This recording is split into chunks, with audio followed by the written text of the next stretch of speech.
gold laurels for a moment. The excuse that's floated around previously is that Finn was only sanitation and that this was his first fight. That explains it all. But doesn't that just make it even more ridiculous? Why in the world would the First Order attach a janitor to a battle squad? They might do it if they were desperate for troops, but we know they aren't. So okay, let's say for the sake of argument that they wanted to replace him with a younger janitor, and they only had one big fight. If that makes sense, and thus they threw him as excess onto an assault squad. But why go to the point of training a new janitor when this one's in his prime and knows that everything works already? Okay, I'm getting out of this rabbit hole. The main point is why bother putting a janitor in combat in the first place? It is far from a strategic decision or one explained by laziness. It's just odd. Besides, the angle that he's a janitor and thus unprepared for combat is worthless because he just described the fact that he's been taught to kill since birth. So he should have been as prepared as everyone else was, and why in the world was he a janitor anyway? Do janitors get vigorous training on murder and conquest instead for those really tough to remove stains? By attempting to provide the stormtroopers with a new history to separate them from the prequel clones and the OT troopers, but not only significantly damaged their own world building, they have now fundamentally crippled the writing for Finn in particular. It just doesn't make sense that his character would exist. He should be gruff, hardened, a fighter with a heart of gold that forced him out of the First Order. To venture outside of Star Wars for a moment, Finn would be comparable to Simon Pegg's character from Hot Fuzz. Police Constable Nicholas Angel graduated Canterbury University in 1993 with a double first in politics and sociology, received the Battle of Honor, graduating with distinction into the Metropolitan Police Service, involved in a number of ex-vocational activities. To this day, he is an important act. This is a believer in the efforts in the resolution of Operation Minecarts and received 9 sexual commendations, achieved the highest of his record necessary yet. He is tough, no nonsense. This might be a statement is definitely recommended.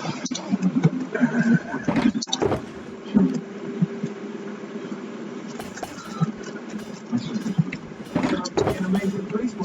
There's always something going on, Danny. You're being an amazing police officer. Can you understand that? As we see, he is human. He has a significant emotional side to him. I don't remember a time when I something like that. And proving myself a glory, comfort, and righteousness in that mind. So, you're really a great muffin.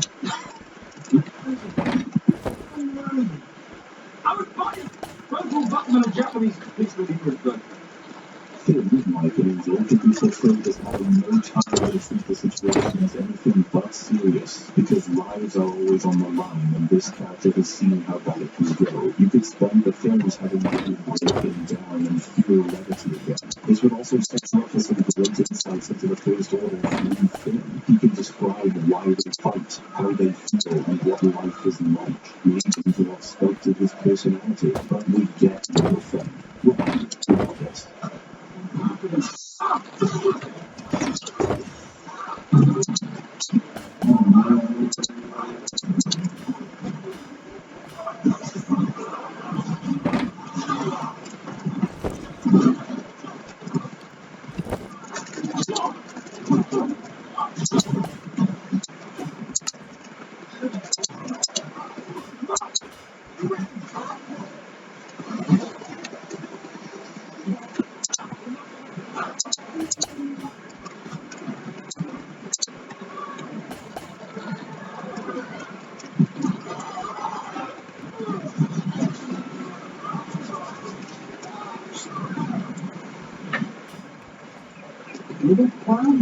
I think they created the X-Stormtrooper in hopes to make an interesting new origin for a character. Then they wanted the character to be upbeat and fun, because it's Disney, even though fun is simply not a part of this horrific history. So they made him a janitor to try and bridge that awkward gap, resulting once again in even more costumes that seek to break his character completely. When you started, was Finn a much different character? My first approach was playing Finn as quite stern, seriously You know, relation into work, inside this rule stuff I was getting up for, and gave it to one to kind of fill that down.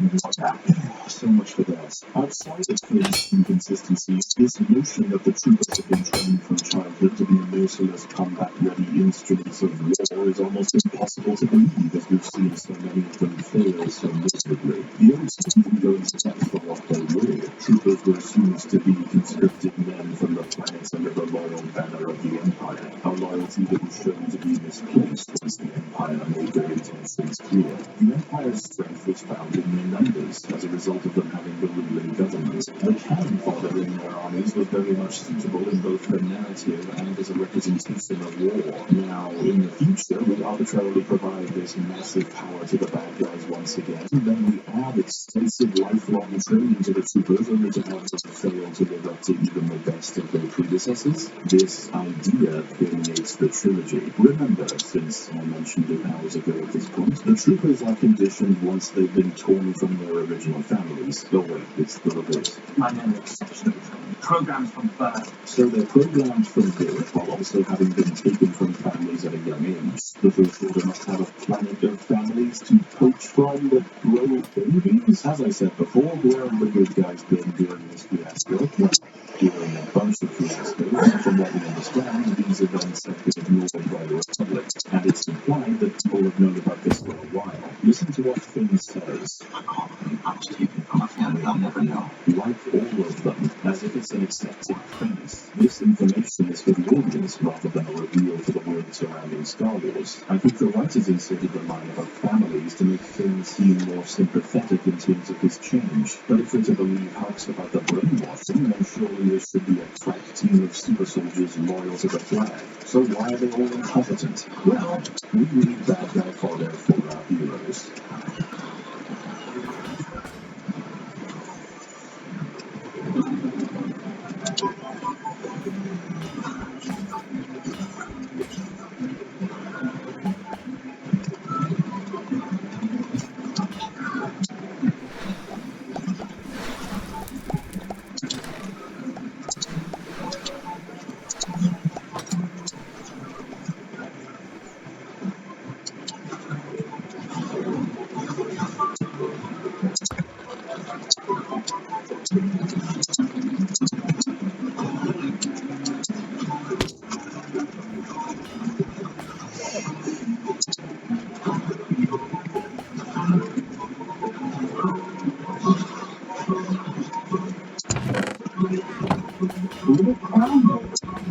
It's called Star Wars. Oh, it's okay because it's Star Wars? I mean, I think it's that whenever it happens in Star Wars, and the First Order are simply exceptional in their incompetence. Highly skilled, programmed from birth foot soldiers, unlike the O3, shouldn't be portrayed as idiots. But hey, you're welcome to your own perspective on this. That's totally fair. Why does music keep perpetuating the fact that stormtroopers are just incompetent idiots? Can't we just get one bit of Star Wars media where the main icons of the series can be threatening?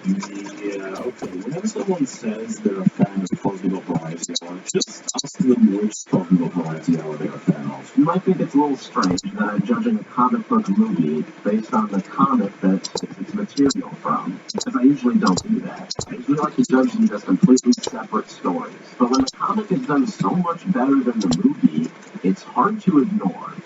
Don't have the face of an asshole. No, my stupid, corny cartoon villain wasn't represented the same way he was in the comics. Now, get over it, alright? I read a lot of comics, and if I got mad every time something was different, I would have died of a heart attack back when I saw Fantastic Four. But when the comic is done so much better than the movie, it's hard to ignore. Now, get over it, alright? He has serious trouble sticking to any position. There's some people who are claiming that it is impossible to blow up a fleet by slamming into it with the hyperdrive. To those people, I have this to say. You're crazy! Go away! We're having a good time all joking aside, shut up, you goddamn idiots. It's a movie about space wizards. There are no rules. Stop making up to be mad about. Analyze a film like a regular person and don't pick apart with made up fantasy facts. The new Inquisitors use their weird gimmicky lightsaber to fly like a helicopter. I'm sorry, but this is ridiculous. Anyone who takes this show seriously needs to just look at this. Imagine if during the fateful battle between Luke and Vader, one of them twirls their sword around and flies away. That's not how the Force works. There are no rules. Stop making up to be mad about. That's not how the Force works. I really think people have been giving Rey a very bad rep for some pretty bad reasons. Most people just say they don't like her because she's too strong, but I don't know, it doesn't bother me. I personally don't really mind seeing a character who is good at things in Star Wars. All the other main characters in Star Wars are really good at stuff. Oh, how come Obi-Wan can defeat a Sith Lord all by himself when his master couldn't even do that? How come Luke is really good at using the Force without getting any training? Sabine is a walking hot topic. She feels like the forced strong female character. She couldn't be more Mary Sue unless she was also Force sensitive, which at this point wouldn't even really surprise me. People just say they don't like her because she's too strong, but I don't know, it doesn't bother me. She couldn't be more Mary Sue unless she was also Force sensitive. Incidentally, you will watch Infant episode 85 and you will totally understand what I mean. In my video on The Force Awakens, I addressed this issue a bit more, so I'm not going to go into it yet. I already addressed it. Did you know? This is the kind of series where you really need to just accept the dumb stuff and enjoy the stuff that you like. So, how do you get forward that the prequels are bad and TFA's good then? Yeah, just accept the dumb stuff. I'm not including anything about anything in Star Wars and eating this. It's a He's saying it right now is hypocritical of everything he said the past 15 minutes of this video. Jarring character shifts are not justified within this narrative. We are supposed to see killing Dooku as a bad thing, but based on everything we've seen in the series so far, there's nothing wrong with him killing Dooku. Nope. There's a big difference between killing Maul and killing Dooku. So,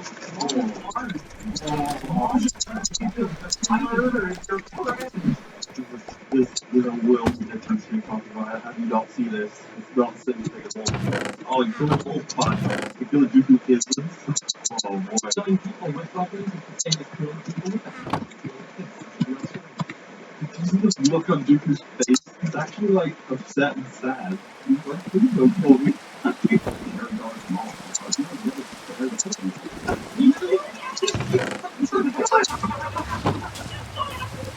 is not comfortable. You can't do this. Of course this happens in real life. The same thing in real life. So what's the thing you in a war? Shoot back. If that person's like dying on the floor with no weapons and you captured everyone around her and it's all over. And goes, wow, why are you even saying this? You want to establish that the film is wrong for bringing being executed an armed prisoner as a bad thing. What? The bad thing is that you've seen how to relate to and get it correct. Link in the description. Anyway, Billy tries to convince Ray to leave and she decides to stay. She wants to deliver BB-8 because, well, there isn't a reason she's so long to the run. And for that one line of controversy, I can now explore another tangent I've been alluding to previously. When you look at the OT, or, well, most media, you have this introduction of each character being very clear in terms of their goals and motivation. A young adult seeking adventure in pursuit of a captured princess and a fight against a fascist government. An older man seeking closure for the destruction of his people and culture by carving a path for overthrowing those who against his will so long ago, while sowing the seeds for a hero to take his place. A man seeking a paycheck in exchange for a job well done. A woman seeking the means to protect innocent people. A man looking for atonement for mistakes he made. These people go on journeys and will actually reflect their interests until their interests are met or changed by events. Events that are caused by choices other people make based on their own interests. This often generates what we call a